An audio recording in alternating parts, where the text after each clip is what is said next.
নবীজি উম্মে হানির ঘরের মধ্যে ঘুমিয়েছেন।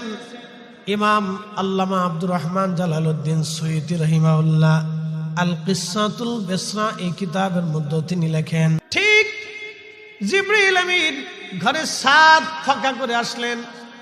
নবীজি কাল দিয়ে দেখতেছেন জিবরাইল আসলেন। জিবরাইল এসে নবীকে ঘুম থেকে উঠাইলেন, উম্মে হানির ঘর থেকে বের করে নিয়ে পাশেই নবীজিকে সিনা সাক করানো হলো। ইমাম হাজার আসকালানী রাহমাতুল্লাহ বলেন, নবীজির 3 বার সিনা সাক করানো হয়েছিল। সিনা সাক করানো হলো, গলার এখানে দেখবেন নরম জায়গা, এখান থেকে ফেরে একবারে নাভি পর্যন্ত ওপেন হার্ট সার্জারি যাকে বলা হয়, এই পবিত্র সিনা সাকে নবীজির কাল বের করা হলো। জমজমের পানি এনে কাল ধৌত করা হলো। ইমাম সুইটি বলতেছিলেন, ঠিক আল্লাহর বেহেশত থেকে খাজিনা ভরে আমার নবীজির জন্য হযরতে জিবরাইল আমিন নিয়ামত এলেম এবং হিকমত নিয়ে আসলেন। সমস্ত এলেম এবং হিকমত গুলি নবীজির কালব মুবারকের মধ্যে ভরে দিয়ে জিবরাইল আলাইহিস সালাতু ওয়াস সালাম কালব জাগাস মতো বসিয়ে দিয়ে আবার বক্ষ মুবারক সেলাই করে দিলেন। একবার জোরে বলা যাবে কি মারহাবা। এই জন্য আল্লাহ বললেন, আলাম নাশরাহ লাকা সাদরাক, নবীজি আমি আপনার সদরটাকে কে উন্মুক্ত করে দেই নাই, আপনার কালবের দরজাকে আমি খুলে দেই নাই। এই জন্য নবীজি মদিনার থেকে আজকের মাহফিল দেখেন, এটা নবীজির কালবের দরওয়াজা খুলে রাখা আছে। একবার আওয়াজ তুলে বলা যাবে কি মারহাবা। প্রিয় নবীজি, রহমতের নবীজি, তিনি বললেন, আমার সিনা সাক করানোর পরে আল্লাহ পাকের জিবরাইল একটা বাহন নিয়ে আসলেন। বাহনটার নাম হচ্ছে বোরাক। এই বোরাকটা আনার পরে বোরাক, আল্লাহু আকবার, নবীজি বললেন এই বোরাকটা গাধার চাইতেও বড়, খচ্চরের চাইতে ছোট একটা প্রাণী। বোরাক আসলো, প্রিয় নবীজিকে জিবরাইল বলেন, হুজুর বোরাকে আরোহণ করেন, আপনাকে আজকে আল্লাহ দাওয়াত করেছেন, আল্লাহ আপনাকে মেরাজ করাবেন, উরুস করাবেন, দিদারে রব দিয়ে আল্লাহ আপনার মর্যাদাকে বাড়াবেন। সুদিয়া খোলাবাসী ভালো করে শুনে যাবেন। জিবরিল আমিন বলার পরে নবীজি বোরাকের দিকে যাচ্ছিলেন। বোরাক ওই সময় লাফালাফি ছোটাছুটি করতেছিল, লাফালাফি ছোটাছুটি করে ঠিক ওই সময় জিবরাইল বোরাকটাকে ধমক দিল, এ বোরাক থামো, তুমি কি জানো তোমার পিঠে আজকে কে চড়বে? আল্লাহ যাকে দাওয়াত দিয়েছেন তার মেরাজের জন্য, দিদারের জন্য আল্লাহ তাকে দাওয়াত দিয়েছেন এবং মেহমানকে নেওয়ার জন্য আমাকে পাঠিয়েছেন। আপনি বুঝেন তো, আমিও আপনারা আমাকেও দাওয়াত দিয়েছেন। আজকে মুফতি সাহেব হুজুর আমাকে দাওয়াত দিয়েছেন, কিন্তু আমাকে আনার জন্য তিনি কোনো বাহন পাঠান নাই, বরং আমি আমার নিজের বাহনে চড়ে দাওয়াতের স্থানে এসে গেছি। যদি আমাকে আনার জন্য তিনি বাহন পাঠাইতেন এবং লোক পাঠিয়ে দিতেন, তাহলে উনি আমাকে বেশি গুরুত্ব দিতেন যে তিনি আমার মেহমান, তাকে নিয়ে আসো। একবার আমাকে নিয়ে আসলেন, এটা হলো ভিন্ন গুরুত্ব। আর দাওয়াত দিছেন, ভাই আইসেন, আমি দাওয়াতে চলে আসলাম, এটা ভিন্ন গুরুত্ব। আল্লাহ নিজে দাওয়াত দিয়েছেন এবং নেওয়ার জন্য আল্লাহ লোক পাঠিয়ে দিয়েছেন, বাহনও পাঠিয়ে দিয়েছেন। একবার জোরে বলা যাবে কি মারহাবা। এটার নাম মেরাজ। মেরাজ যদি বুঝেন তাহলে রসুল বুঝে যাবেন, আর মেরাজ যদি না বুঝেন তাহলে নবী বুঝবেন না। আমাদের দেশে হাজার হাজার তাফসীরুল কোরআন মাহফিল হয়, কিন্তু কোন তাফসীরুল কোরআন মাহফিলে দেখবেন না মেরাজের আলোচনা হয়। ভাই আমার ভালো করে শুনে যাবেন, প্রিয় নবীজি কি বাহনে চড়বে, বাহন লাফালাফি করে। জিবরিল ধমক দিলেন, নবীজি বললেন, ধমকে বোরাক কেমন ভাবে শান্ত হয়ে গেল, আর বোরাকের শরীর থেকে ভয়ে ঘাম এসে গেল। আমি বোরাকের পিঠের উপরে চললাম, বোরাক আমাকে নিয়ে যাচ্ছে। এমন গতি তার, এমন গতি তার, এক এক কদম ছিল এত দূরত্ব, চোখের দূরত্ব যত দূরে যায় তার কদমের দূরত্ব ছিল এরকম। আমি যাচ্ছিলাম, যাওয়ার সময় দেখি মুসা কালিমুল্লাহ লাল মাটি মারারতু বি মুসা ওয়া হুয়া ইউসাল্লি ফি কবরিহি। আমি দেখি মুসা কালিমুল্লাহ নিজ রওজা শরীফের ভিতরে দাঁড়ায়া দাঁড়ায়া নামাজ পড়ে। একসাথে জোরে বলবেন আল্লাহু আকবার। কি বুঝলেন? নামাজ কি পড়ে? মুসা আলাইহিস সালাম কোন জায়গা? কবরের ভিতরে। নবী কোন জায়গা? দুনিয়াতে। তো দুনিয়ার নবী যদি কবরের অবস্থা দেখতে পারে, তাহলে রওজা শরীফে থেকে কি উনি দুনিয়ার হালত দেখতে পারে না? আসতে কোন কে? ডরে কোন কে? জোরে বলেন ভারিনি তো ফাললে ডরান কেন? এটার নামই ঈমান, এটার নামই আহলুস সুন্নাত ওয়াল জামাত। প্রিয় হাজিরিন, ভালো করে শুনে যাবেন ভাই আমার। সহিহ মুসলিমে নবী বলেন, আমি দেখলাম মুসা কালিমুল্লাহ নিনার কবরের ভিতরে তিনি দাঁড়ায়া দাঁড়ায়া দাঁড়ায়া দাঁড়ায় নামাজ পড়ে। আমি রওনা দিয়ে চলে গেলাম বাইতুল আকসায়। বাইতুল আকসায় যাওয়ার পরে যেখানে নবীরা যে পাথরের সাথে তাদের ঘোড়া গাদা বাঁধতেন, ওই পাথরের সাথে জিব্রাইল আলাইহিস সালাম বোরাকের রশি বাঁধলেন। সেই পাথর বাইতুল আকসাতে এখনো আছে। বোরাকের রশি বাঁধার পরে আমি ভিতরে ঢুকলাম।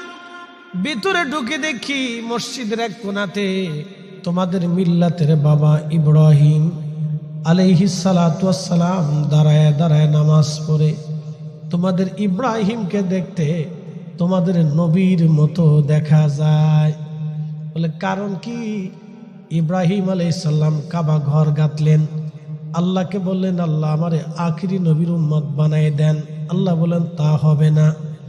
তখন ইব্রাহিম খলিলুল্লাহ বলেন আল্লাহ তাহলে আপনার কাছে দরখাস্ত, আমি তো আপনার কাবা বানাইছি আল্লাহ, আমি তো আপনার খলিল, তাহলে আমার একটা দরখাস্ত কবুল করে নেন। আপনি আমার নসলে আমার বংশে আপনি দয়া করে আখেরি নবী পাঠাবেন।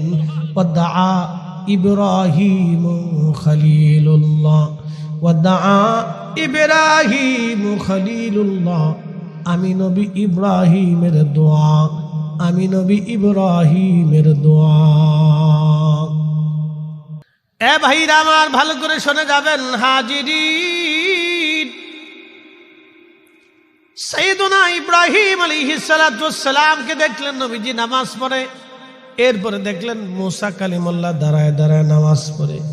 নবী বললেন মুসাকে দেখতে বেশি লম্বাও না খাটো না, কিন্তু তিনি গোধূম বর্ণে ছিলেন। চুল ছিল কুকরানো কুকরানো কুকরানো। কিছু আরবদের চুল দেখবেন কুকরানো কুকরানো ঘন। প্রিয় উপস্থিতি হাজিরিন, হযরতে ঈসা রুহুল্লাহ আলাইহিস সালামকে দেখলেন মসজিদের এক কোণায় নামাজ পড়ে। প্রিয় নবী বললেন ঈসা, চুলগুলি ছিল ঘাড় বাবরি বড় বড়, ঘাড় বাবরি চুল ছিল ঈসা রুহুল্লাহর। চুলগুলি এত সুন্দর, মনে হচ্ছে চুল বেয়ে বেয়ে মুক্তার দানার মতো পানি আসতেছে। এত সুন্দর চুল ঈসা রুহুল্লাহর। শায়েস্তাগঞ্জবাসী ভালো করে শুনে যাবেন হাজিরিন, রহমতের নবীজি বাইতুল আকসাতে প্রবেশ করলেন। বাইতুল আকসাতে প্রবেশ করার পরে সব নবীরা চলে আসলেন। প্রিয় নবী বললেন সব নবীরা চলে আসলেন, কোন নবী আর বাদ নাই। 1,24,000 মতান্তরে 2,24,000। পৃথিবীর যেই প্রান্তে যত নবী ছিলেন সব নবীদেরকে আল্লাহ বাইতুল আকসার ভিতরে প্রবেশ করাইলেন। প্রিয় নবীজি মুসল্লার সামনে দাঁড়ানো। জিব্রাইল বললেন একামত শুরু হয়ে গেল। এমন সময় নবীজি বললেন, জিব্রাইল আমাকে বললেন হুজুর আজকে আপনি ইমামের মুসল্লায় দাঁড়ান, আজকে আপনি নামাজ পড়াবেন। সব নবীরা আপনার পিছনে আজ নামাজ পড়বে। আজকে ইমামুল মুরসালিন। একবার জোরে বলা যাবে কি মারহাবা। আল্লাহু আকবার। জোরে বলেন, আরো জোরে বলেন আল্লাহু আকবার। শ্রেষ্ঠ নবীর উম্মত আমরা, শ্রেষ্ঠ নবীর উম্মত আমরা, কিন্তু মসজিদে জুতা চুরি করি। শ্রেষ্ঠ নবীর উম্মত আমরা মানুষ খুন করি। শ্রেষ্ঠ নবীর উম্মত আমরা চাঁদাবাজি করি। শ্রেষ্ঠ নবীর উম্মত আমরা রাহাজানি ডাকাতি করি। শ্রেষ্ঠ নবীর উম্মত আমরা চুরি করি। শ্রেষ্ঠ নবীর উম্মত আমরা ধর্ষণ করি। শ্রেষ্ঠ নবীর উম্মত আমরা এতিমের মাল চুরি করে খাই।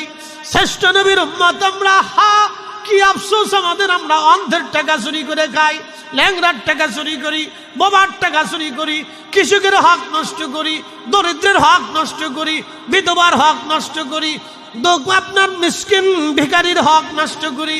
আমরা রিক্সাওয়ালা, ভ্যানওয়ালা, ঠেলার গাড়িওয়ালা, দিন মজুর শ্রমিকের অর্থগুলি নষ্ট করে দেই। শ্রেষ্ঠ নবীর উম্মত আমরা এই আদর্শ যতদিন পর্যন্ত নবীর চরিত্র না নিতে পারবো ততদিন পর্যন্ত আমরা শ্রেষ্ঠ হতে পারবো না। কি কথা কন না কেন? আমি নবী না চিনিলাম, কি যে ভুল করিলাম। নবী না মানিলাম, কি যে ভুল করিলাম। ভস্মে ঢালিলাম ঘি, মানুষ হইয়া ভবেতে আসিয়া মানুষের করিলাম কি। মানুষ হইয়া ভবেতে আসিয়া মানুষের করিলাম কি। যেহেতু রজব মাস আমাদের মাঝে এসে গেছে, অর্থাৎ মাহে রমজানের সুঘ্রাণ কিন্তু আমাদের নাকে লাগতেছে। রজব মাস আমাদেরকে মাহে রমজানের স্বাগতম নিয়ে এসে গেছে। এরপরেই শাবান আসবে, তারপরেই মাহে রমজান আমাদের মাঝে এসে যাবে। একটা বছর পরে আল্লাহ রমজান আমাদেরকে দেবে।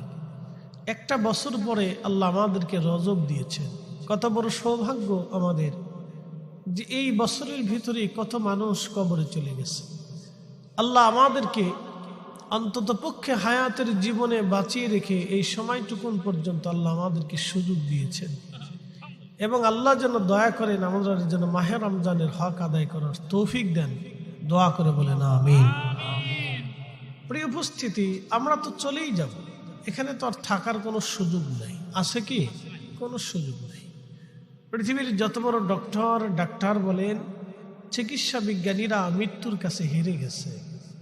অনেকে বলে থাকে এই লোকটা মানুষের মৃত্যুর সাথে পাঞ্জা লড়তে লড়তে আজকে হেরে গেছে। অর্থাৎ মৃত্যুর সাথে আসলে পাঞ্জা লড়া যায় না, মৃত্যুর সাথে যুদ্ধ করা যায় না, মৃত্যুর সাথে এই লড়া যায় না। মৃত্যুটা আসবেই, এটা চিরসত্য। তো যাই হোক, আল্লাহ আমাদেরকে পবিত্র রজব মাসের চমৎকার একটা মাস আমাদেরকে আল্লাহ উপহার দিয়েছেন। আপনি শুনলে খুশি হবেন এবং বেশি আনন্দিত হবেন। এই মাসেই আল্লাহ তার রসুলকে মহা সম্মানের এক সফর করিয়েছিলেন, আসরা করিয়েছিলেন। সেই আসরার নাম হচ্ছে লাইলাতুল মেরাজ। আল্লাহ তার দর্শন দিয়ে সৃষ্টিতে যাকে কাউকে কোনোদিন আল্লাহ দেননি, আর কেউ কোনোদিন পাবেও না।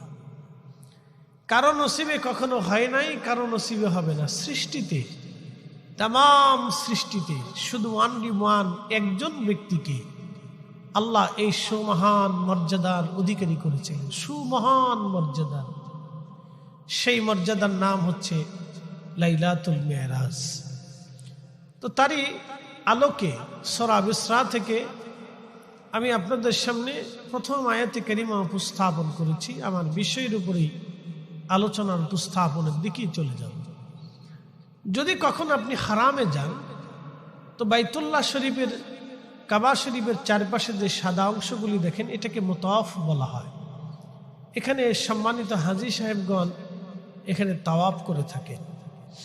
এই জায়গাটা এমন একটা পবিত্র এবং বরকতময় জায়গা যে সমস্ত নবীরা এই জায়গা তাওয়াফ করেছেন। ফেরেশতারা তাওয়াফ করে, জিনেরা তাওয়াফ করে, পাখিরা তাওয়াফ করে, আল্লাহর রহমতের ফেরেশতারা তাওয়াফ করতে থাকে, এবং আল্লাহ যাকে মঞ্জুর করেন তিনি জায়গাটা তাওয়াফ করতে থাকেন।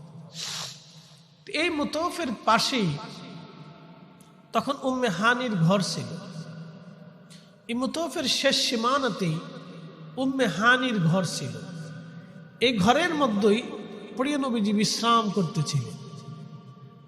তো ঠিক বিশ্রামরত অবস্থায় আল্লাহ জিবরিলকে পাঠাইলেন, তুমি যাও আমার সেই মেহবুব যাকে আমি সব থেকে বেশি ভালোবাসি এবং হাবিবুল্লাহ করেছি। হাবিবুল্লাহর একটা অর্থ না বললে আপনি বুঝবেন না। খলিলুল্লাহ আল্লাহর বন্ধু, হাবিবুল্লাহ আল্লাহর বন্ধু। আহাদু এক, ওয়াহেদু এক। আহাদ এবং ওয়াহেদের ভিতরে একটু তফাত আছে। এই জন্য আল্লাহ কোরআনে বলছেন কুল হু আল্লাহু আহাদ। আল্লাহ কুল হু আল্লাহু ওয়াহেদ বলেন নাই, আহাদ বলছেন। তো আহাদ ও ওয়াহেদের ভিতরে শাব্দিক শব্দমালার ভিতরে কিছু ডিফারেন্স আছে। তো আল্লাহ খলিলুল্লাহ আল্লাহর বন্ধু, হাবিবুল্লাহ আল্লাহর বন্ধু। তো দুই বন্ধুর ভিতরে শব্দগতভাবে মর্যাদার ভিন্নতা আছে। এই রহস্যটা লিখেছেন আল্লামা ইমাম কাজী আয়াস আল মালিকি কিতাবুশ শেফার ভিতরে। আমি মেরাজের আলোচনা পড়তে পড়তে পড়তে পড়তে হাবিব এবং খিল্লতের তফাৎ পার্থক্য লিখতে যেয়ে ইমাম কাজী আয়াস কত চমৎকার করে যে তিনি উপস্থাপন করছেন। ইমাম কাজী আয়াস রাহিমাহুল্লাহ বড় আশিক রাসূল ছিলেন এবং বিশ্ববিখ্যাত একজন ইমামের ভিতরে একজন ইমাম, যিনি সহিহ মুসলিমের প্রথম সরা করেছিলেন। অনেক বড় বিজ্ঞ মুহাদ্দিস ছিলেন এবং হাদিস বিশারদ ছিলেন। তো উনি হাবিব এবং খলিলের ভিতরে তফাৎ লিখতে লিখতে লিখলেন। শেষ সময় তিনি সমাধান দিলেন এইভাবে যে খলিলুল্লাহ তাকে বলা হয় যিনি আল্লাহকে খুশি করতেন, আর হাবিবুল্লাহ তাকে বলা হয় যে আল্লাহ যাকে খুশি করতেন। একসাথে জোরে বলেন, জোরে বলেন আল্লাহু আকবার। না হয় না, আরো জোরে, আরো জোরে হয় না, আরো জোরে বলেন, জোরে জোরে। আল্লাহ যাকে খুশি করতেন তিনি হাবিবুল্লাহ, আল্লাহ যাকে খুশি করতেছেন তিনি হাবিবুল্লাহ, আল্লাহ যাকে খুশি করবেন তিনি হাবিবুল্লাহ, আল্লাহ যাকে খুশি করেছেন তিনি হাবিবুল্লাহ, যাকে খুশি করতেছেন তিনি হাবিবুল্লাহ, যাকে ভবিষ্যতেও খুশি করবেন তিনি হাবিবুল্লাহ। আর আমরা তার নবী, আমাদের কাজও ওই নবীকেই খুশি করা। কথা ঠিক আছে কিনা? এই জন্য কিছু কিছু মানুষের কাছে আমরা সুন্নিরা হয়েছি বেদাতি। সুন্নিরা কি হয়েছি? বেদাতি। কারণ এরা এই সূত্রটা বুঝে না। আমরা এই জন্যই সুন্নিরা নবী নবী করি এবং রসুলের শান, ইজ্জত, আজমতকে এই স্থানে টলারেন্স আমরা এখানে কাউকেই ছেড়ে দিতে চাই না। নিজের বাপকেও না, পীরকেও না, উস্তাদকেও না, নিজের আত্মীয় স্বজন কেউ না। কথা ঠিক আছে কিনা? প্রিয় উপস্থিতি হাজিরিন, সুবহানাল্লাযী আসরা বিআবদিহি লাইলাম মিনাল মাসজিদিল হারামি ইলাল মাসজিদিল আকসা। আল্লাহ রাব্বুল আলামিন বললেন, পবিত্র সত্তা সুবহানাল্লাযী, সুবহান শব্দ দিয়ে রব্বুল আলামিন কথাটা শুরু করলেন। সুবহানাল্লাহ, আল্লাহ পাক, আল্লাহ পবিত্র। আল্লাহ রাব্বুল আলামিন বললেন আমি আল্লাহ তাকে, সেই নবীকে, বিআবদিহি আমার বান্দাকে। আব্দুল শব্দ আমাদের ক্ষেত্রে একরকম, আমার রসুলের ক্ষেত্রে আর এক রকম হবে। আমরা আল্লাহর বান্দা, রসুল করিম আল্লাহর বান্দা, কিন্তু আমাদের ব্যাপারে ভিন্ন রকম হবে, আমার রসুলের ব্যাপারে ভিন্ন রকম হবে। খুব মনোযোগ দিয়ে কথা শুনবেন। এখানে বাংলাদেশের বহু মুবাসসিরিন কেরামের পদস্খলন হয়ে যায়, তারা ভুল ভাল যায়, তারা ঈমান আকীদা বিনষ্ট করে ফেলায়। বলে রসুলও বান্দা আমরাও বান্দা, মিয়া রসুলও বান্দা আমরাও বান্দা, একরকম না। রসুল আল্লাহর বান্দা, কিন্তু তিনি হাবিবুল্লাহ, তিনি রসুলুল্লাহ, তিনি রহমাতুল লিল আলামিন, তিনি শাফিউল মুজনিবিন, তিনি মাকামে মাহমুদ ওয়ালা, তিনি হাউজে কাউসার ওয়ালা, তিনি মেরাজ ওয়ালা। কি কথা কন না কেন? তিনি মেরাজ ওয়ালা, তিনি কাউসার ওয়ালা, তিনি মাকামে মাহমুদ ওয়ালা, তিনি কুরআন ওয়ালা, তিনি শরীয়ত ওয়ালা, তিনি জান্নাত ওয়ালা, তিনি মাহমুদ ওয়ালা, তিনি হাবিবুল্লাহ, তিনি রাহমাতুল লিল আলামিন, তিনি শাফিউল মুজনিবিন, তিনি রাসূলুল্লাহ। অতএব রসুল করিম আল্লাহর বান্দা, আমরাও আল্লাহর বান্দা। একরকম হবে না। আকাশ ভেঙে গেলেও হবে না, জমিন পুড়ে গেলেও হবে না, সাগর শুকায় গেলেও হবে না। ঠিক কিনা? কিন্তু আমাদের দেশের কিছু মুফাসসিররা ব্যাখ্যা করতে যায় এইখানেই পদস্খলন হয়। দেখবেন তারা বিরাট বড় মুফাসসির বলতে বলতে বলতে বলতে ভুলভাল বলে ফেলে দেয়, বুঝে না। এরা নতুন, দুনিয়াতে নতুন, বুঝে না। বুঝতে পারছেন? বুঝবে যখন ফেরেশতারা বাটাম চালান দিবে তখন বুঝবে, কিন্তু চালান্তরে কি ফিরিতে পারবে না। না, কোনো নবীও আসবে না। একটা কথা মনে রাখবেন, রসুলের ইজ্জত আজমতের বিরুদ্ধে গেলে কোনো রসুল আসবে না তার পক্ষে, কোনো নবী আসবে না তার পক্ষে, কোনো ওলি আসবে না, কোনো আলেম আসবে না, কোনো সাহাবী আসবে না। তো আসবে কে? শয়তান। কি আশ্চর্য! কত ভুল তার জীবনে, যেই ভুলের কোনো সমাধান আর কোনোদিন হবে না।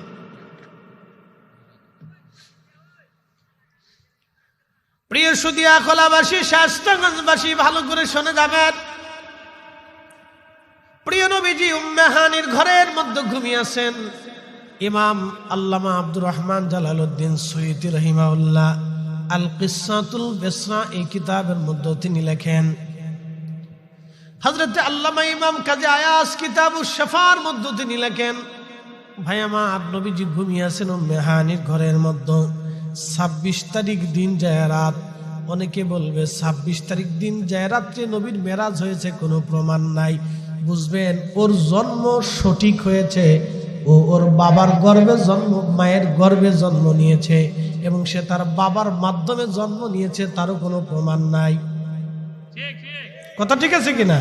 সে তার বাবার মাধ্যম দিয়ে মায়ের গর্ভে আসছে, তার কোনো প্রমাণ নাই। অন্য বেটার মাধ্যম দিয়ে আসতে পারে।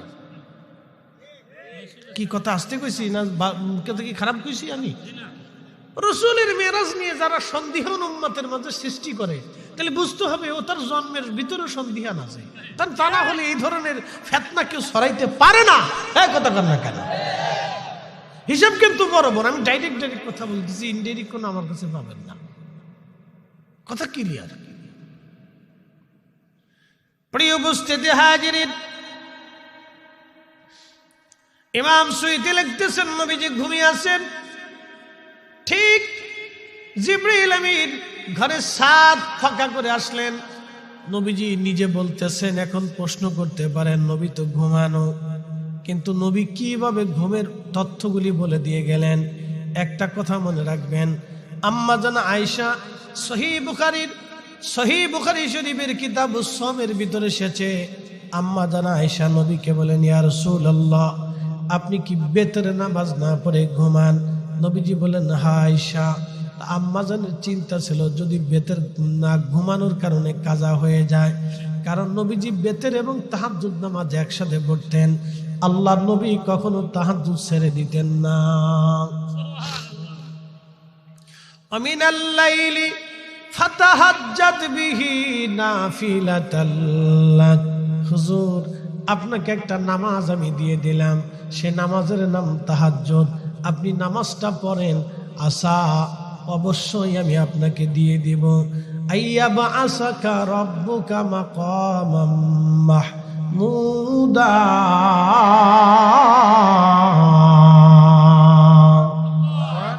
শ্রেষ্ঠ নবী দিলাম রে তরিয়ে নিতে রোজা হাসরে। শ্রেষ্ঠ নবী দিলাম রে তরিয়ে নিতে রোজা হাসরে। পথ না ভুলি তাই তো দিলে পাক কোরআনের বাণী। খুদা তোমার মেহেরবানি। বন্ধুরে, শায়েস্তাগঞ্জবাসী, প্রিয় নবীজিকে আল্লাহ বলেন, হুজুর তাহাজ্জুদ একটা নামাজ আপনাকে দিলাম, আপনার জন্য এটা নওয়াফিল অতিরিক্ত, কিন্তু আপনি নামাজ পড়েন, আপনাকে অবশ্যই একটা নিয়ামত দান করব। এই নিয়ামতের নাম হলো মাকামে মাহমুদ। সর্বোচ্চ মাকামের অধিকারী, মাকামে মাহমুদের অধিকারী বানায়া দেব। একবার জোরে বলা যাবে আল্লাহু আকবার। ইমাম সুয়ুতী বলেন, নবী ঘুমানো। নবী বলেন, আয়েশা রে আমি ঘুমাইলা ইয়ানামু কালবি, আমার কালব ঘুমাই না, আমার চোখ ঘুমায় কিন্তু আমার কালব ঘুমায় না। সুবহানাল্লাহ বলবেন না? আপনি দেখেন তো রাসূল আমাদের মতো, কোন মাধ্যম দিয়ে কেউ প্রমাণ করতে পারবে? কি আশ্চর্য! এই পথ বলা জাতিরে কেমনে পথ দেখাইতে? তো অন্ধ, কানা চোখে দেখে না, জন্মগত অন্ধ মনে হচ্ছে আর কি। কি কথা ঠিক আছে কিনা? কোন রকম চশমা টশমা দিয়েও দেখানোর কোনো সুযোগ নাই। আচ্ছা, জন্মগত ভাবে অন্ধ। শায়েস্তাগঞ্জবাসী ভালো করে শুনে যাবেন। প্রিয় নবীজি বললেন, আয়েশা আমি ঘুমাই কিন্তু লা ইয়ানামু কালবি, আমার কাল্ব ঘুমায় না। নবীজি কাল্ব দিয়ে দেখতেছেন, জিবরাইল আসলেন। জিবরাইল এসে নবীকে ঘুম থেকে উঠাইলেন, উম্মে হানির ঘর থেকে বের করে নিয়ে পাশেই নবীজিকে সিনা সাক করানো হলো। ইমাম হাজার আসকালানী রাহমাতুল্লাহ আলাইহি বলেন, নবীজির 3 বার সিনা সাক করানো হয়েছিল। সিনা সাক করানো হলো, গলার এইখানে দেখবেন নরম জায়গা, এখান থেকে ফেরে একবারে নাভি পর্যন্ত ওপেন হার্ট সার্জারি যাকে বলা হয়, এই পবিত্র সিনা সাকে নবীজির কাল বের করা হলো। জমজমের পানি এনে কাল ধৌত করা হলো। ইমাম সুয়ুতি বলতেছিলেন, ঠিক আল্লাহর বেহেশত থেকে খাজিনা ভরে আমার নবীজির জন্য হযরতে জিবরাইল আমিন নিয়ামত, এলেম এবং হিকমত নিয়ে আসলেন। সমস্ত এলেম এবং হিকমত গুলি নবীজির কাল্ব মুবারকের মধ্যে ভরে দিয়ে জিবরাইল আলাইহিস সালাতু ওয়াস সালাম কাল্ব জাগাস মতো বসিয়ে দিয়ে আবার বক্ষ মুবারক সেলাই করে দিলেন। একবার জোরে বলা যাবে কি মারহাবা? এই জন্য আল্লাহ বললেন, আলাম নাশরাহ লাকা সাদরাক, নবীজি আমি আপনার সদরটাকে কি উন্মুক্ত করে দেই নাই? আপনার কালবের দরজাকে আমি খুলে দেই নাই? এই জন্য নবীজি মদিনার থেকে আজকের মাহফিল দেখেন, এটা নবীজির কালবের দরওয়াজা খুলে রাখা আছে। একবার আওয়াজ তুলে বলা যাবে কি মারহাবা? আমরা অনেক সময় বলি না যে রাসূল দেখেন, এটি সদরটাকে আল্লাহ উন্মুক্ত করে দিয়েছেন। আলাম নাশরাহ লাকা সাদরাক, প্রিয় নবী আমি কি আপনার সাদারটাকে উন্মুক্ত করে দেই নাই, প্রশস্ত করে দেই নাই? সেই মেরাজের রজনীতে কাল বের করে ইমাম সুয়ুতি লিখতেছেন কিসাতুল বেসরার ভিতরে, আল্লাহর বেহেশত থেকে, খাজিনা থেকে এলেম এবং হিকমত এনে প্রিয় নবীজির কালবের ভিতরে আল্লাহ ভরে দিলেন। একসাথে বলবেন আল্লাহু আকবার। তো যার কালবে এলেম আল্লাহ বেহেশত থেকে, আল্লাহর এলেম থেকে এনে যার কালবের ভিতরে আল্লাহ এলেম ঢুকাই দিছে, দুনিয়ার কারো কাছ থেকে তার একটা বিদ্যা শিখার দরকার আছে? আর শিখার প্রয়োজন নেই। এইখানেই কিছু ব্যক্তিরা পদস্খলিত হয়ে যায়, তারা ভুল করে, এইখানেই ভুল করে।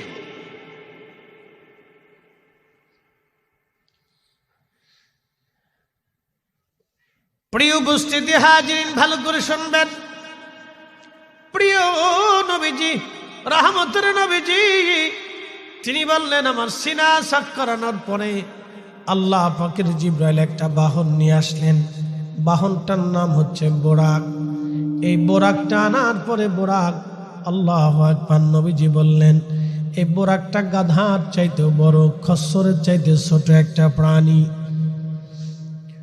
বোরাক আসলো, প্রিয় নবীজিকে জিবরাইল বলেন, হুজুর বোরাকে আরোহণ করেন, আপনাকে আজকে আল্লাহ দাওয়াত করেছেন, আল্লাহ আপনাকে মেরাজ করাবেন, উরুস করাবেন, দিদারে রব দিয়ে আল্লাহ আপনার মর্যাদাকে বাড়াবেন। সুদিয়া খোলাবাসী ভালো করে শুনে যাবেন। জিবরাইল আমিন বলার পরে নবীজি বোরাকের দিকে যাচ্ছিলেন। বোরাক ওই সময় লাফালাফি ছোটাছুটি করতেছিল, লাফালাফি ছোটাছুটি করে ঠিক ওই সময় জিবরাইল বোরাকটাকে ধমক দিল, এ বোরাক থামো, তুমি কি জানো তোমার পিঠে আজকে কে চড়বে? আল্লাহ যাকে দাওয়াত দিয়েছেন তার মেরাজের জন্য, দিদারের জন্য আল্লাহ তাকে দাওয়াত দিয়েছেন এবং মেহমানকে নেওয়ার জন্য আমাকে পাঠিয়েছেন। আপনি বুঝেন তো, আমিও আপনারা আমাকেও দাওয়াত দিয়েছেন। আজকে মুফতি সাহেব হুজুর আমাকে দাওয়াত দিয়েছেন, কিন্তু আমাকে আনার জন্য তিনি কোনো বাহন পাঠান নাই, বরং আমি আমার নিজের বাহনে চড়ে দাওয়াতের স্থানে এসে গেছি। যদি আমাকে আনার জন্য তিনি বাহন পাঠাইতেন এবং লোক পাঠিয়ে দিতেন, তাহলে উনি আমাকে বেশি গুরুত্ব দিতেন যে তিনি আমার মেহমান, তাকে নিয়ে আসো। একবার আমাকে নিয়ে আসলেন, এটা হলো ভিন্ন গুরুত্ব। আর দাওয়াত দিছেন ভাই আইসেন, আমি দাওয়াতে চলে আসলাম, এটা ভিন্ন গুরুত্ব। আল্লাহ নিজে দাওয়াত দিয়েছেন এবং নেওয়ার জন্য আল্লাহ লোক পাঠিয়ে দিয়েছেন, বাহনও পাঠিয়ে দিয়েছেন। একবার জোরে বলা যাবে কি মারহাবা। এটার নাম মেরাজ। মেরাজ যদি বুঝেন তাহলে রসুল বুঝে যাবেন, আর মেরাজ যদি না বুঝেন তাহলে নবী বুঝবেন না। আমাদের দেশে হাজার হাজার তাফসীরুল কোরআন মাহফিল হয়, কিন্তু কোন তাফসীরুল কোরআন মাহফিলে দেখবেন না মেরাজের আলোচনা হয়। ও মিয়া, সূরা বনী ইসরাঈলের প্রথম আয়াত কি কোরআনের আয়াত না? তো এত আয়াতের তাফসীর হয়, এই আয়াতের তাফসীর কেন হয় না? সুন্নি হুজুররা যারা অন্য করা করতেছে না, কারণটা কি? ঘটনাটা কি? আপনাদের সমস্যা কোথায়? কোন জায়গায় প্রবলেমটা? আল্লাহর কোরআনে 40টা জায়গায় আল্লাহ নামের পরে রসুলের নাম আছে, এই আয়াতগুলির তাফসীর আপনারা কেন করেন না? কারণটা কি? সূরা কাহফের তাফসীর করতে চান না, করলে ওলিদের আলোচনা আসবে, এইখানে আপনারা এই আয়াতের তাফসীর কেন করতে চান না? কারণটা কি? এত আয়াতের তাফসীর হবে, তাহলে এগুলি হবে না কেন? এগুলি কি কোরআনের আয়াত না? ভাই আমার ভালো করে শুনে যাবেন, প্রিয় নবীজিকে বাহনে চড়বে, বাহন লাফালাফি করে, জিবরিল ধমক দিলেন, নবীজি বললেন ধমকে বোরা কেমন ভাবে শান্ত হয়ে গেল, আর বোরাকের শরীর থেকে ভয়ে ঘাম এসে গেল। আমি বোরাকের পিঠের উপরে চললাম, বোরাক আমাকে নিয়ে যাচ্ছে, এমন গতি তার, এমন গতি তার, এক এক কদম ছিল এত দূরত্ব, চোখের দূরত্ব যত দূরে যায় তার কদমের দূরত্ব ছিল এরকম। আমি যাচ্ছিলাম, যাওয়ার সময় দেখি মুসা কালিমুল্লাহ, লাল মাটি, মারারতু বি মুসা ওয়া হুয়া ইউসাল্লি ফি কবরিহি। আমি দেখি মুসা কালিমুল্লাহ নিজ রওজা শরীফের ভিতরে দাঁড়ায়া দাঁড়ায়া নামাজ পড়ে। একসাথে জোরে বলবেন আল্লাহু আকবার। কি বুঝলেন? নামাজ কি পড়ে? মুসা আলাইহিস সালাম কোন জায়গা? কবরের ভিতরে। নবী কোন জায়গা? দুনিয়াতে। তো দুনিয়ার নবী যদি কবরের অবস্থা দেখতে পারে, তাহলে রওজা শরীফে থেকে কি উনি দুনিয়ার হালত দেখতে পারে না? আসতে কোন কে? ডরে কোন কে? জোরে বলেন ভারিনি তো, ফাললে ডরান কেন? এটার নামই ঈমান, এটার নামই আহলুস সুন্নাত ওয়াল জামাত। আহলুস সুন্নাত ওয়াল জামাত মুখে দাবি করলে হয় নাকি? এটা ঈমানের দাবি, এটা বিশ্বাসের দাবি, এটা কোনো রাজনৈতিক দল না তো, এটা তো বিশ্বাসের দল। প্রিয় হাজিরিন, ভালো করে শুনে যাবেন ভাই আমার। সহিহ মুসলিমে নবী বলেন, আমি দেখলাম মুসা কালিমুল্লাহ নিনার কবরের ভিতরে তিনি দাঁড়ায়া দাঁড়ায়া দাঁড়ায়া দাঁড়ায় নামাজ পড়ে। আমি রওনা দিয়ে চলে গেলাম বাইতুল আকসায়। বাইতুল আকসায় যাওয়ার পরে যেখানে নবীরা যে পাথরের সাথে তাদের ঘোড়া গাদা বাঁধতেন, ওই পাথরের সাথে জিব্রাইল আলাইহিস সালাম বোরাকে রশি বাঁধলেন। সেই পাথর বাইতুল আকসাতে এখনো আছে।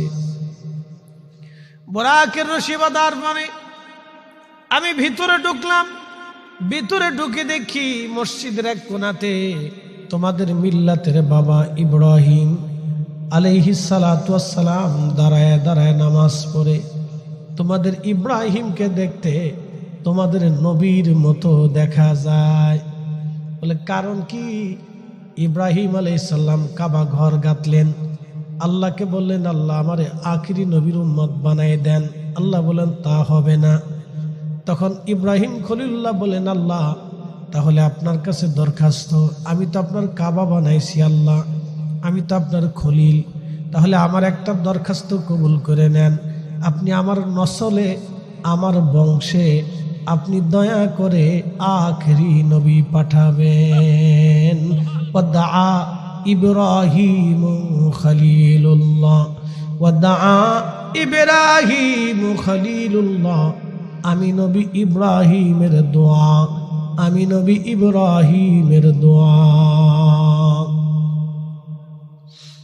এই জন্য আল্লাহর নবী বললেন, উম্মত রে, দুরুদের ভিতরে আমার নামের পরে আমার মিল্লাতের বাবা ইব্রাহিমের নাম লাগাও, ওয়া আলা আলে ইব্রাহিম। মারহাবা কর, ওয়া আলা আলে ইব্রাহিম। ইব্রাহিম দিবা, ইব্রাহিমের আহলের উপরে দিয়ে দাও।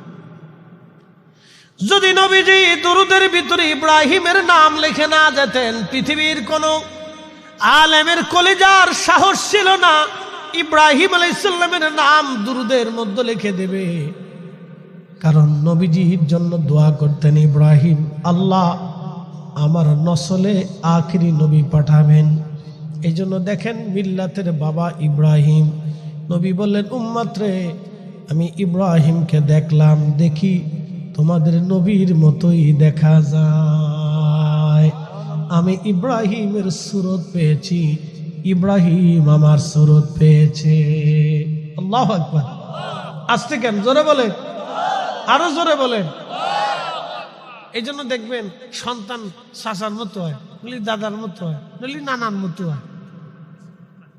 কিছুটা সুরত আসে, নানার কাটুম কুটুম আসে, নলি দাদার কাটুম কুটুম আসে, নলি চাচারটা আসে, নলি বাবারটা আসে, নলি খালারটা আসে, নানিরটা আসে, নালি দাদিরটা আসে। বংশের কেউ না কেউ, কেউ না কেউ, নালি ঊর্ধ্বতন পুরুষের কারোটা আছে। এক সাহাবী এসে বলেন, ইয়া রাসূলুল্লাহ, আমি সুন্দর, আমার বউ সুন্দর, কিন্তু বাচ্চা কালা হয়েছে, সন্দেহ লাগতেছে। বুঝতে পারছিস? নবীজি ধমক দিলেন, থামা। সাহাবী, লাল ঘোড়া সাদা ঘোড়ার বাচ্চা কি লাল সাদা হয়? বলে না ইয়া রাসূলুল্লাহ। ভিন্ন কি হয়? কালো হয়? বলে হ্যাঁ হয়। তো কালো কেন? বলে হুজুর, বংশের ওই ঘোড়ার ঊর্ধ্বতন নসলের ভিতরে কোনো কেউ কালো ছিল, কোনো ঘোড়া। তো বলে জলি বুঝে থাকো, তোমার বংশের ঊর্ধ্বতনের ভিতরে কেউ কালো ছিল, তার রক্তের তাসির তোমার সন্তানের শরীরে লাগছে। আসতে হয়ে গেল না? এই জন্য বংশের ভিতরে যদি আশিকে রসুল থাকে, তাহলে আপনাদের সন্তানরাও 100 বছর পরে হলো আশিকে রসুল থাকবে। আর কেউ যদি দুশ্মনের রসুল থাকে, তাহলে 100 বছর পরে হলো এখানে দুশ্মনের রসুলের তৈরি হবে। মনে রেখেন, হিসাব সহজ, একবারে হিসাব একবারে সহজ। এ ভাইরা আমার, ভালো করে শুনে যাবেন হাজিরিন। সাইয়েদুনা ইব্রাহিম আলাইহিস সালাতু ওয়াস সালামকে দেখলেন নবীজি নামাজ পড়ে। এরপরে দেখলেন মুসা কালিমুল্লাহ দাঁড়ায় দাঁড়ায় নামাজ পড়ে। নবী বললেন, মুসাকে দেখতে বেশি লম্বাও না, খাটো না, কিন্তু তিনি গোধূম বর্ণে ছিলেন। চুল ছিল কুকরানো কুকরানো কুকরানো। কিছু আরবদের চুল দেখবেন কুকরানো কুকরানো, ঘন। বেশি দেখবেন আফ্রিকানদের চুল দেখবেন কুকরানো কুকরানো, কালো কুকরানো। বুঝছেন? সিস্টেম ওইটি, তো ওদের চুলের সিস্টেম ওইটা। বাঙালিদের চুল বালা, কিন্তু ফুলাপানে যে কাটিং দিছে, বাপরে বাপ, পুরে কাটিং। কোথার থেকে কাটিং আমদানি করছে, নাম দিছে, আমি নাম দিছি চিঙ্কু পাঙ্কু কাটিং। আবার কত কাটিং আছে, মুরগা কাটিং। মোরগের উপরে যেরকম থাকে এরকম মুরগা কাটিং দিয়ে রেখেছে। বাপরে বাপ। আবার আরেকটা নাম দিয়েছে বাটি কাটিং, বাটি কাটিং। কত নামের কাটিং কুটিং আছে, ওরা দেয় খুব শাটিং শুটিং কাটিং কুটিং দিয়ে চুল রাখে আর কি। যাক আর কি, এটা ওই যারা চুল কাটে সেলুন আলাদের ভালো একটা ব্যবসা চলে, খারাপ না। কায় উস্তাদ কোন কাটিং দিবে? বাটি কাটিং। তো দিয়ে দিছে বাটি। বলে কোন কাটিং? Ronaldo cutting. দিয়ে দিছে টাক করে মাথার উপর কদ্দ রেখে দিছে। কিরে, সারা জায়গায় মরুভূমি, ওই জায়গায় গাছ লাগছে কেন? এটা রোনালদো কাটিং। তো দিয়ে দিয়ে শতান কয়, ওরে খালা রে, চাচা রে, ফুফা রে, তোরা থাকতে আমার চিন্তা নেই, আমি যাই গিয়ে বাংলাদেশ সাইডে চলে যাই।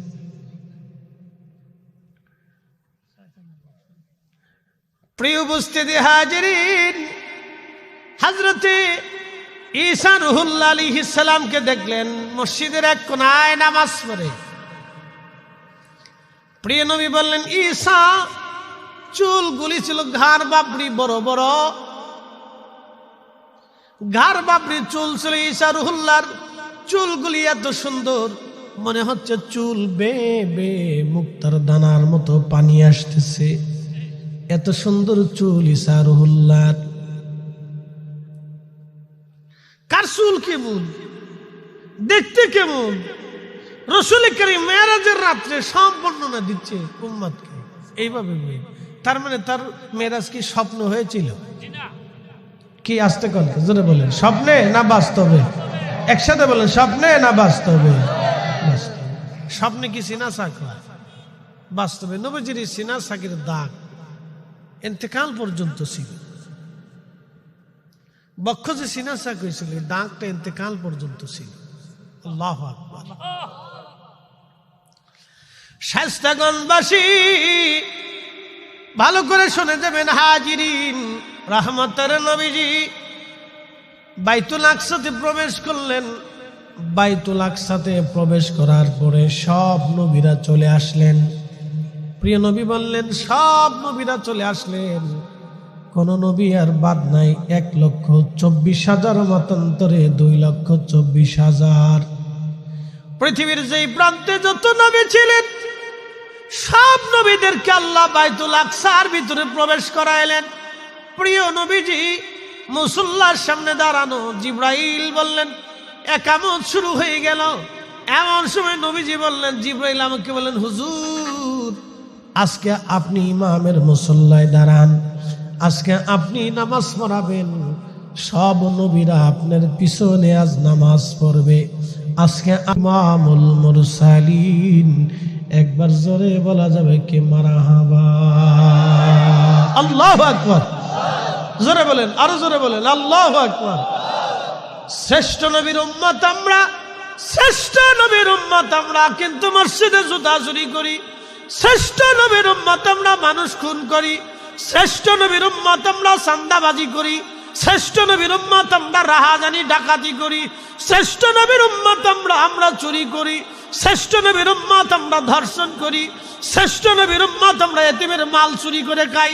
শ্রেষ্ঠ নবীর উম্মত আমরা কি আফসোস আমাদের, আমরা অন্ধের টাকা চুরি করে খাই, ল্যাংড়ার টাকা চুরি করি, বোবার টাকা চুরি করি, কৃষকের হক নষ্ট করি, দরিদ্রের হক নষ্ট করি, বিধবার হক নষ্ট করি, আপনার মিসকিন ভিখারির হক নষ্ট করি। আমরা রিক্সাওয়ালা, ভ্যানওয়ালা, ঠেলার গাড়িওয়ালা, দিন মজুর শ্রমিকের অর্থগুলি নষ্ট করে দেই। শ্রেষ্ঠ নবীর উম্মত আমরা এই আদর্শ যতদিন পর্যন্ত নবীর চরিত্র না আনিতে পারবো ততদিন পর্যন্ত আমরা শ্রেষ্ঠ হতে পারবো না। কি কথা কন না কেন? আমি নবী না চিনিলাম কি যে ভুল করিলাম, নবী না মানিলাম কি যে ভুল করিলাম, ভস্মে ঢালিলাম ঘি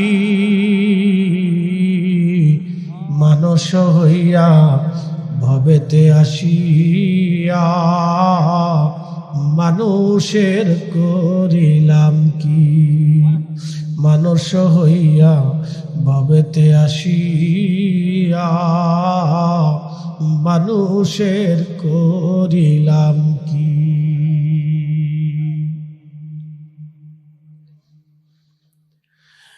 শায়েস্তাগঞ্জবাসী খুবই মনোযোগের সাথে শুনবেন, আমরা শ্রেষ্ঠ নবীর উম্মত, এত বড় দামি নবীর উম্মত, কল্পনা করলে আপনার রক্ত হিম হয়ে আসবে। এত বড় দামি সব নবীদেরকে আল্লাহ দাঁড়া করাইলেন, আমার নবীকে জায়নামাজের মুসল্লাতে আল্লাহ দাঁড়া করাইলেন। আল্লাহ আমার নবীজি 2 রাকাত নামাজ পড়াইলেন। একসাথে জোরে বলবেন মারহাবা। তার মানে শরীয়তের দৃষ্টিকোণ থেকে 5 ওয়াক্ত নামাজ মেরাজ থেকে ফিরে আসার সময় আল্লাহ দিলেন। কি কথা ঠিক আছে না? কিন্তু তার আগেই নবী নামাজ পড়ায় গেলেন। এর অর্থ হলো নবী আগেই নামাজ সম্পর্কে জানতেন। এই আস্তে কোন জোরে বলেন। তার আগেই নবী নামাজ সম্পর্কে জানতেন। তার আগেই নবীকে আল্লাহ ইমাম বানাইয়া আল্লাহ তার আসমানে নিয়ে গেলেন। এই মেরাজের রাত্রিবেলা আল্লাহ তার রসুলকে এত সম্মান দিলেন, কোন নবী কোন রসুলের ভাগ্যে কোনদিন যাহা হয় নাই। আমাদের নবীর সম্মানে আল্লাহ তাই দিলেন। কিন্তু আমরা উম্মত, আমরা নবীর সম্মান বুঝলাম না, আমরা উম্মত হয়ে নবী চিনলাম না। আমরা যে তার আদরের উম্মত কয়দিন কেন্দেছি। রসুল আমার আল্লাহর হাবিব, আখেরি নবী, আমরা যে তার আদরের উম্মত কয়দিন কেন্দেছি, আমরা যে তার আদরের উম্মত উম্মতের করলাম কি। আল্লাহুম্মা সাল্লি আলা সাইয়্যিদিনা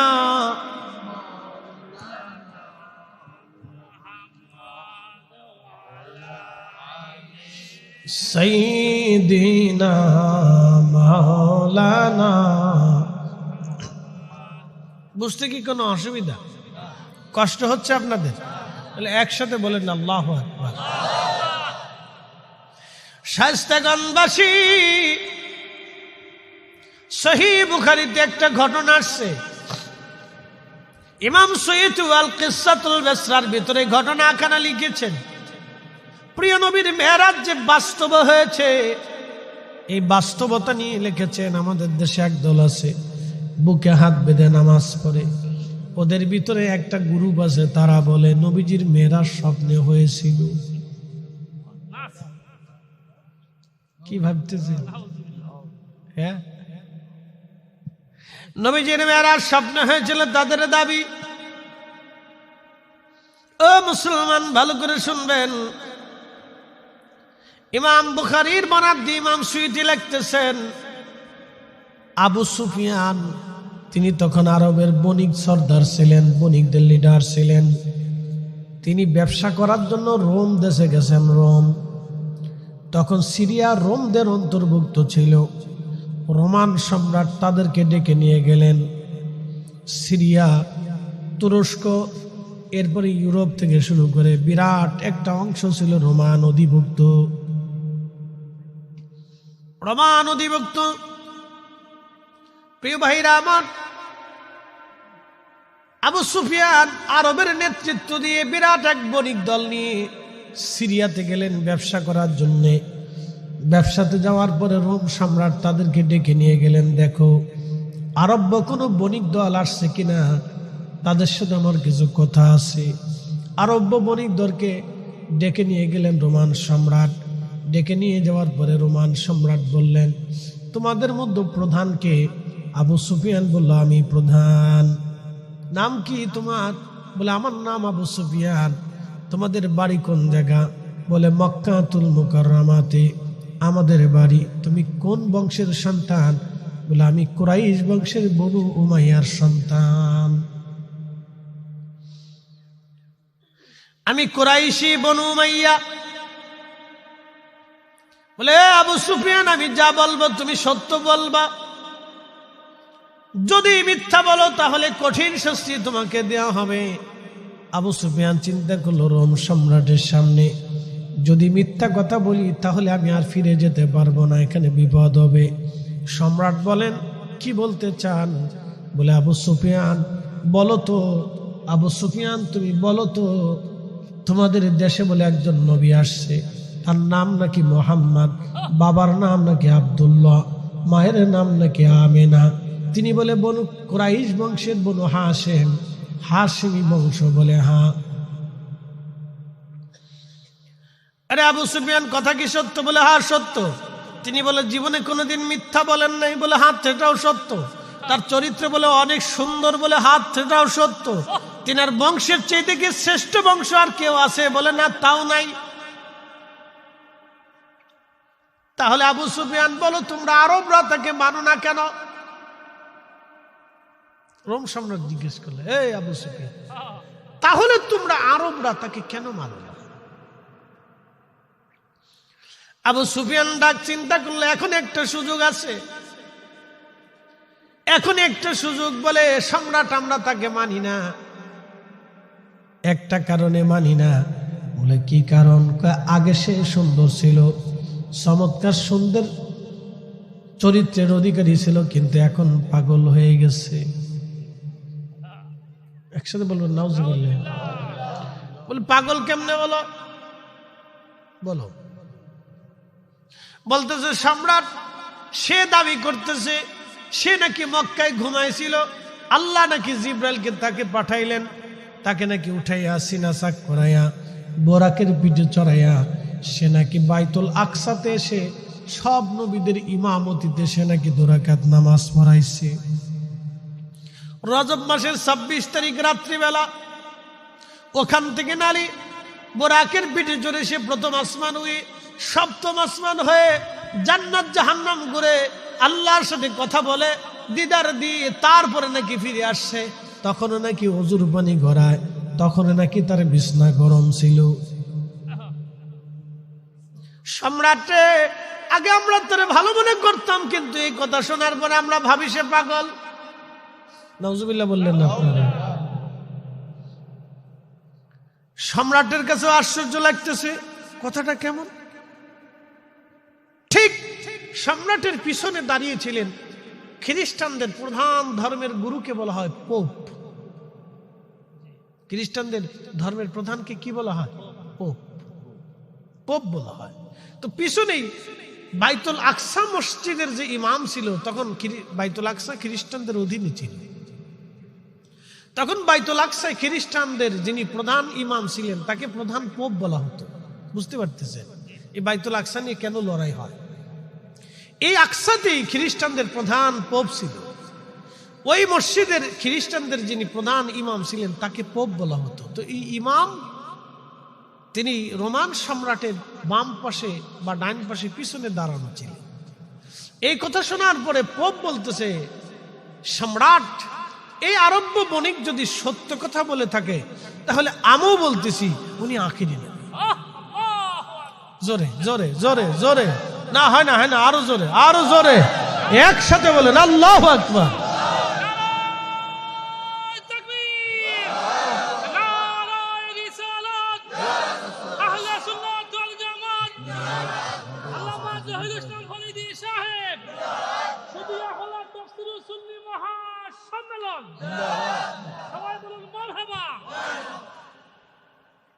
কি বুঝলেন?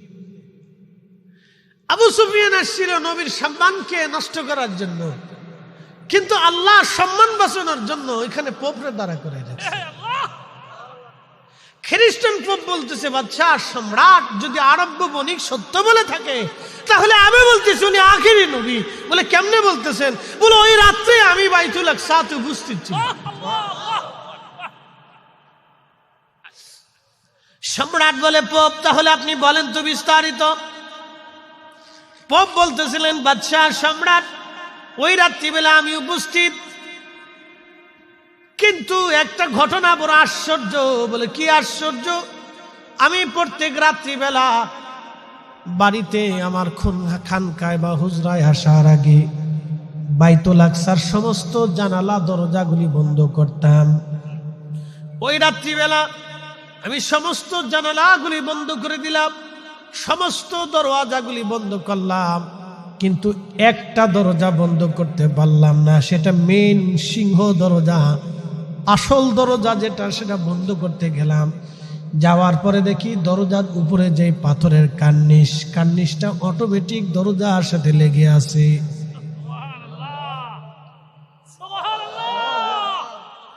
আমি আশ্চর্য হয়ে গেলাম।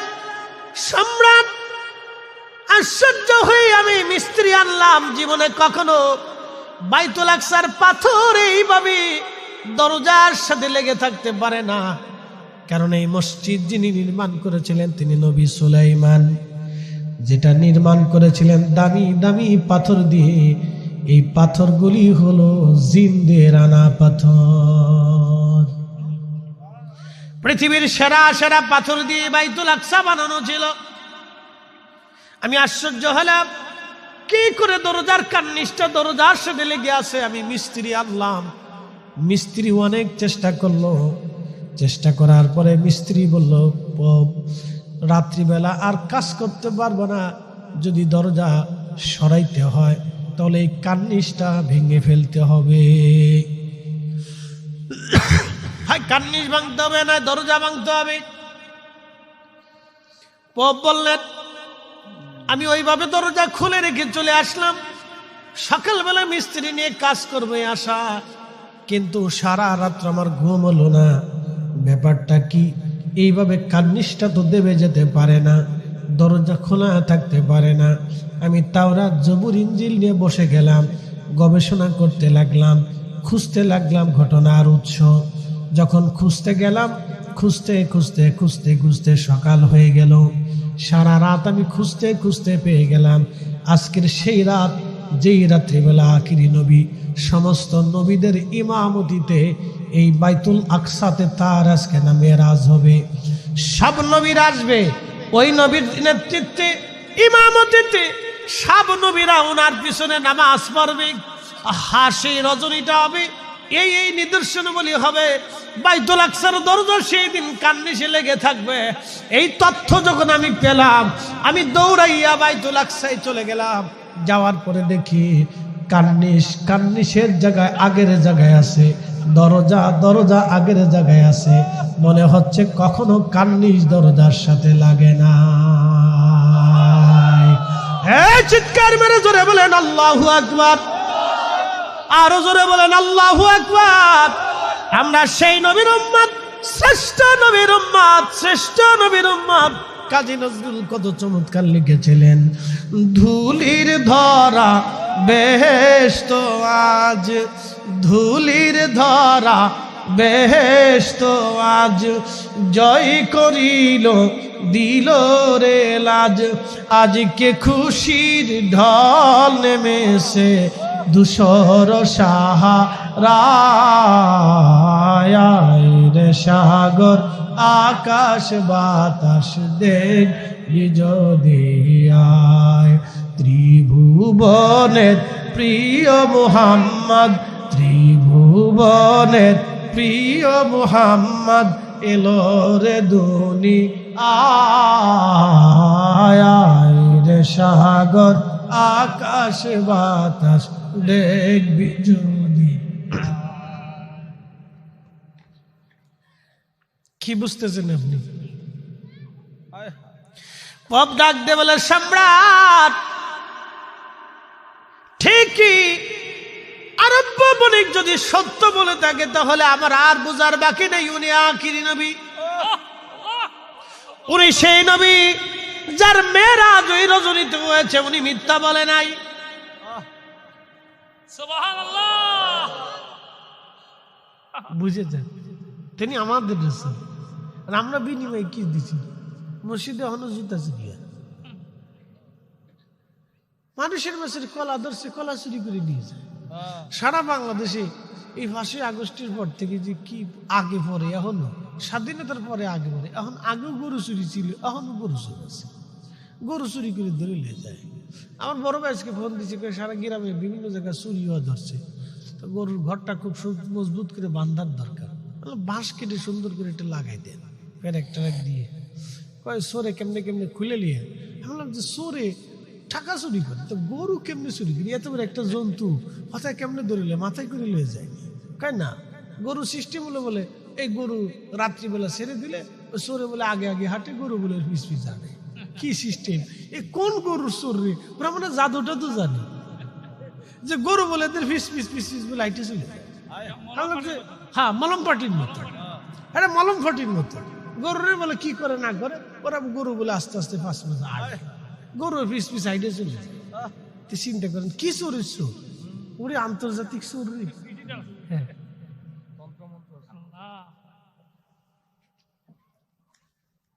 গরু চুরির সিস্টেম খুব সুন্দর এবং খুব সহজ, কোনো কঠিন কোনো কাজ নেই। আপনারটা লয়ে গেছে, দাদারটা লয়ে গেছে, দাদারটা লয়ে গেছে। 1.5 লাখ টাকার গরু বাছুর সহ চুরি লয়ে গেছে। কি চোরের চুরি, বাপরে বাপ। হ্যাঁ হ্যাঁ, দেখছেন নি? চোরে আবার সিটি পাঠাই দিয়ে গেছে, যদি ভিডিও ছাড়ে সিসি ক্যামেরা, তাহলে চোর আরো চুরি করে লয়ে যাবে। চিন্তা করেন কি চোরের চোর, আবার হুমকিও দেয়। কি দেশে বাস করি?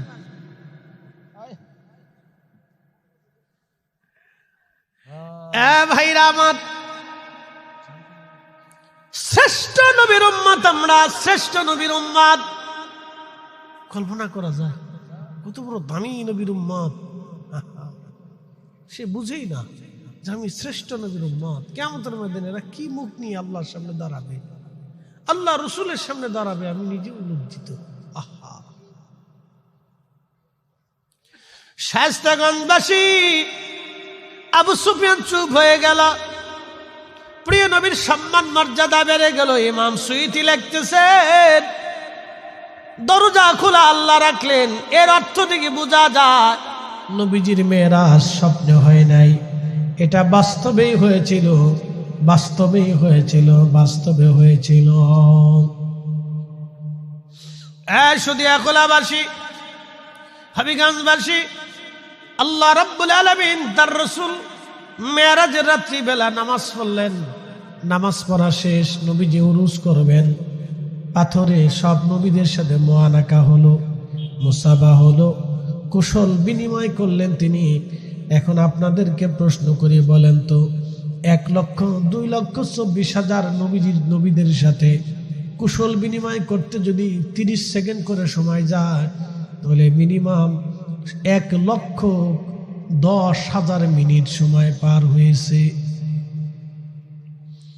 তাহলে বাইতুল আকসাতে মিনিমাম সময় গেলে 1,10,000 মিনিট।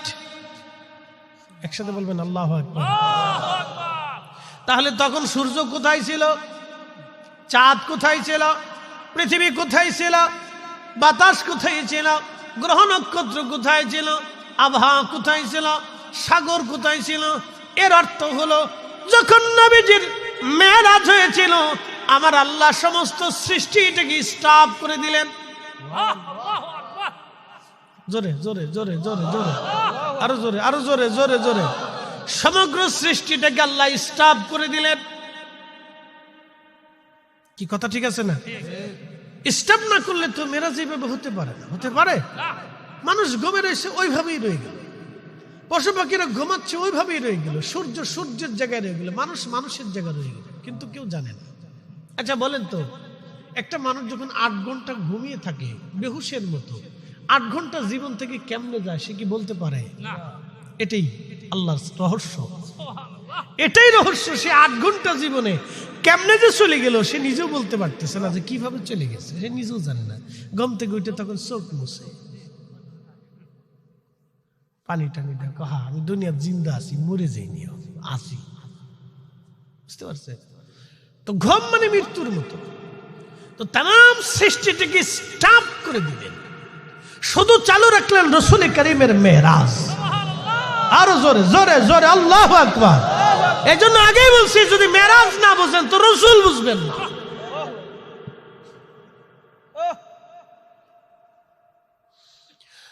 হবিগঞ্জবাসী মনোযোগের সাথে শুনে যাবেন। আজ প্রিয় নবীজি উরুজ করবেন, রওনা দিবেন। একটা পাথর নবীজিকে সালাম দিল, আসসালাতু ওয়াসসালামু আলাইকা ইয়া রাসূলুল্লাহ। পাথর নবীজিকে সালাম দিল, নবীজি পাথরের জবাব দিলেন, পাথর রে কি চাওয়াস? পাথর ডাক দিয়ে বলেন, ইয়া রাসূলুল্লাহ, আপনার অপেক্ষায় দাঁড়ানো, আমার পিঠের উপরে কদম রেখে বোরাকে চড়বেন। আমি তাওরাতে, জবুরে, ইনজিলে শুনছি আপনি এখানে আসবেন, আপনার দিদারের আশায় আমি পাথর দাঁড়িয়ে আছি।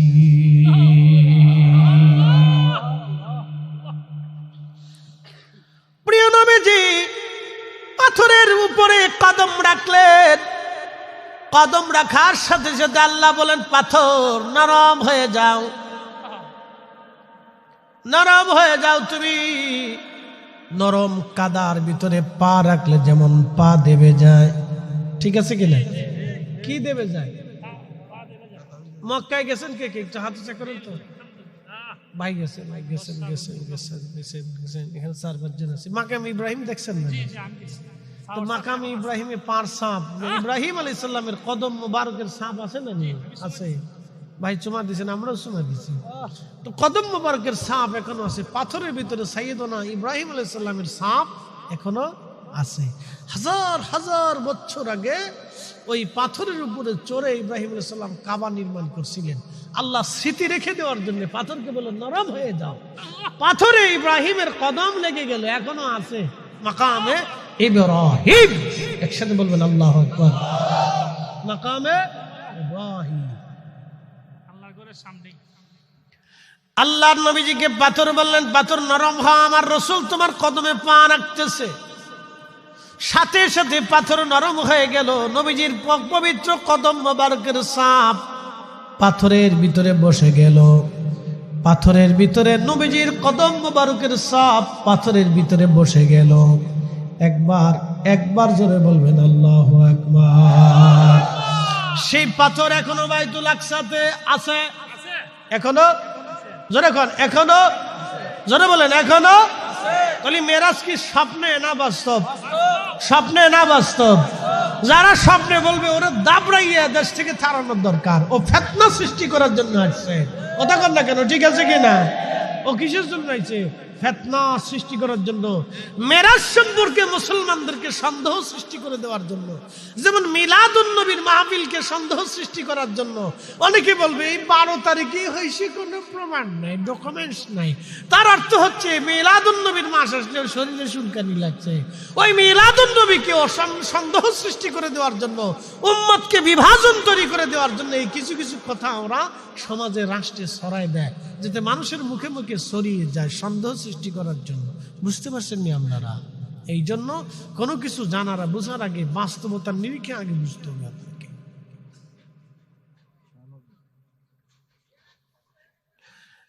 ভাইরা আমার, ভালো করে শুনে যাবেন। রাহমাতের নবীজি সেই কদম মুবারকের ছাপ এখনো আছে। সেখান থেকে 1450 বছর পরে এখনো ঘিরান আসে। আরো জোরে জোরে জোরে। নবীজির ঘিরান আর এক জায়গা থেকে পাবেন, সেটা উহুদে। কোন জায়গা? উহুদে পাহাড়ে, সেই ফাঁকা জায়গাতে আমি রাত্রিবেলা দীর্ঘ সময় বসেছিলাম। মাওলানা জালালাবাদী সাহেব আমার সাথে ছিলেন। আমরা একই হজে একই কাফেলায় ছিলাম। আরো কয়েকজন আলেম আমরা একসাথে ছিলাম উহুদের সেই ফাঁকা জায়গাতে, যেখানে নবীজি আহত দন্ত মোবারক শহীদ হয়ে যাওয়ার পরে বিশ্রাম করেছিলেন। সেখান থেকে রাত্রিবেলা এখনো জান্নাতের ঘিরান আসে, কিয়ামত পর্যন্ত ঘিরান আসতে থাকবে। আল্লাহু আকবার। হাজিরিন, এখান থেকে নবীর রওনা আসমানের দিকে। উরুজ শুরু হলো, উরুজ। প্রথম আসমানে গেলেন, প্রথম আসমানে টুকা দিলেন। কে? আমি জিব্রাইল। আপনার সাথে উনি কে? উনি আমার সাথে রাহমাতুল লিল আলামিন, উনাকে কি দাওয়াত করা হয়েছে? বলে হ্যাঁ। সাথে সাথে আসমানের দরওয়াজা খুলে গেল।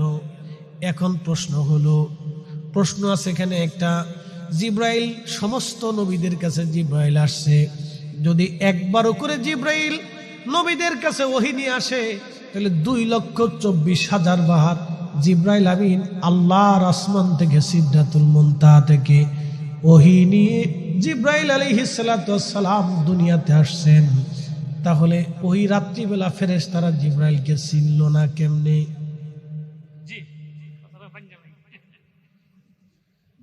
বুঝতে পারছেন নি? জিব্রাইল তো 1,24,000 বার দুনিয়াতে আসছে।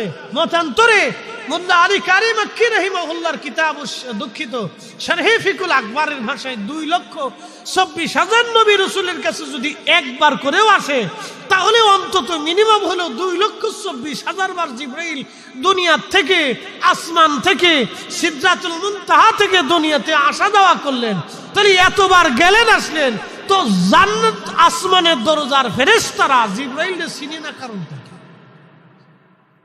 জিজ্ঞেস করা লাগে, আপনি কে? বলে আমি জিব্রাইল। আপনার সাথে উনি কে? বলে রাহমাতুল লিল আলামিন। কারণটা কি? শুনে যান। এর উত্তর দিয়েছেন আল্লামা ইমাম কাসতালানি আল মাওয়াহিবুল লাদুনিয়াতে। আল্লামা ইমাম জুরকানি শারহে জুরকানির ভিতরে, এ মুসলমানেরা ভালো করে শুনবেন, ইমাম আহমদ কাসতালানি রাহিমাহুল্লাহ লেখেন, নবীজিকে আল্লাহ যে দরজা দিয়ে আসমানে নিয়েছিলেন, কোনদিন কখনো কেউ ওই দরজা দিয়ে একবারের জন্য আসেও নাই, যায়ও নাই। শুধু ওই আসমানের দরজাটা আল্লাহ নির্মাণ করেছিলেন আমার রসুলের জন্য, মেরাজের জন্য বরাদ্দ ছিল। আসতে হলো কেন? আমরা এমন এক নবীর উম্মত, মুসলমান বাঙালি, আমরা নবী রসুলকে চিনলাম না, কিন্তু দুঃখের বিষয় আমরা ধোঁকাবাজি করি। এই উম্মত আমরা শিশুদের খাবারে বিষ মিশাই, আমরা কলার ভিতরে ফরমালিন মিশাই, চালের ভিতরে ভেজাল দিই, ডালি ভেজাল দিই, তেলে ভেজাল দিই, ওষুধে ভেজাল দিই, বিষের ভিতরে ভেজাল। বিষ খাইলেও মানুষ মরে না। কি কথা ঠিক আছে কিনা? কিসের ভিতরে আই হায় চিন্তা করেন।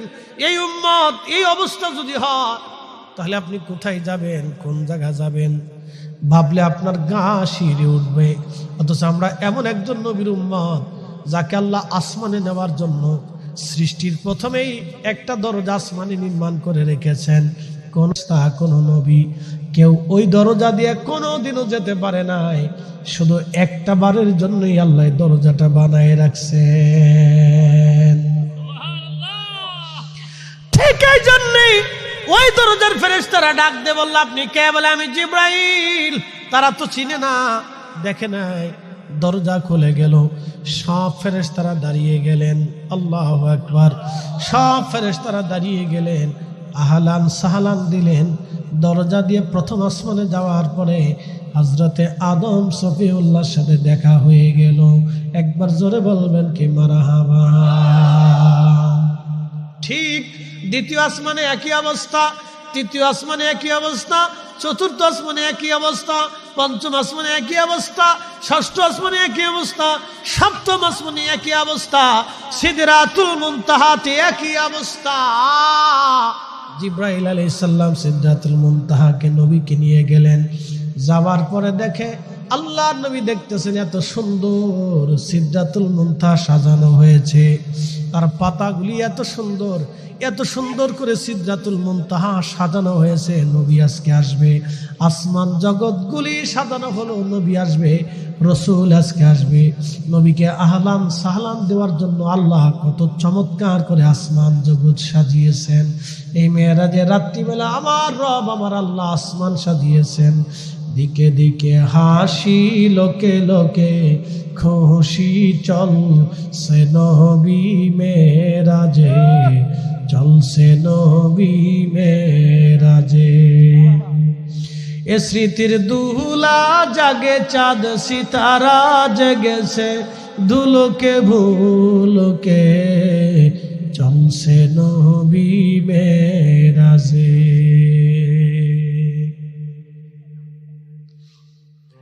এ হবিগঞ্জবাসী,